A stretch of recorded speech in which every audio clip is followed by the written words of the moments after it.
Bank account. When you get your EIN, you'll be able to get a bank account. You can't get a business bank account without an EIN. Once you have that bank account, that's what you're going to want to fund or use all of your funds through. When you make money, you put it, it goes to that business bank account. When you use money for the business, it needs to come out of that business bank account. You keep track of it that way, for accounting purposes, and also you don't want to commingle your money. If you don't have a legal entity set up and you have a business bank account, you have a bank account and all your funds are going through there, if anyone tries to sue you for whatever reason, they don't like your service or whatever it is, some people are just out there to get you, then you'll be more liable. They can go after your personal assets because you're commingling your money. So we don't know what money is for who. We don't know if that's your business money or your personal money because it's all being mixed together. So you definitely need to have a business bank account, and that's gonna definitely mitigate some of your risk. Business email. You don't need to have a AOL or a Hotmail or a Gmail or a Yahoo. It needs to be whatever your website is, because that's the next thing you need to have as well, is a business website.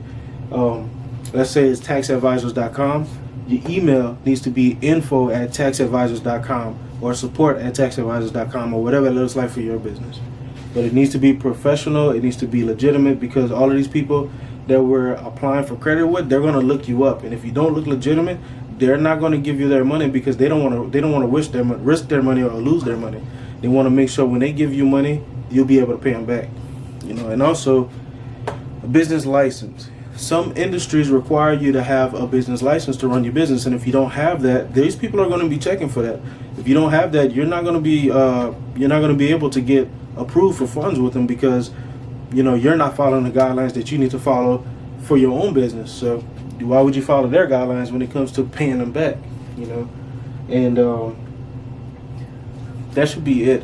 So once you reach these requirements, you'll kind of reach everyone else's requirements as well. So there are a few different things. When you get to the vendor credit and the revolving lines and lines of credit and things like that, there's some people are going to have different requirements, but this pretty much gets you in the door and gets you the basics that you need, the foundation that you need in order to even have the conversation with them. Because once they look these things up, if you look legitimate, then they'll be more willing to approve you.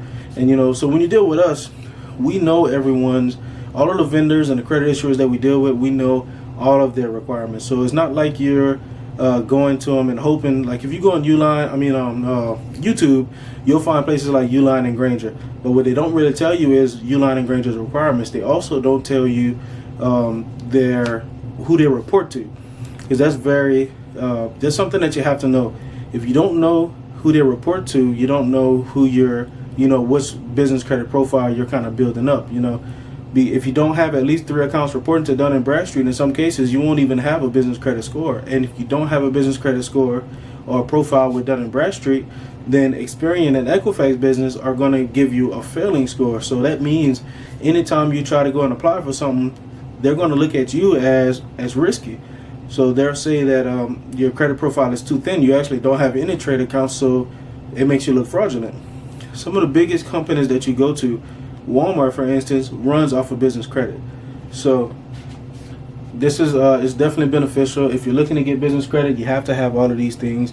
And when you work with us, we help you to get all of these things. It's pretty simple, because when we're walking you through, and the advisors or the financial advisors are walking you through getting all of these things set up, it's just a click away.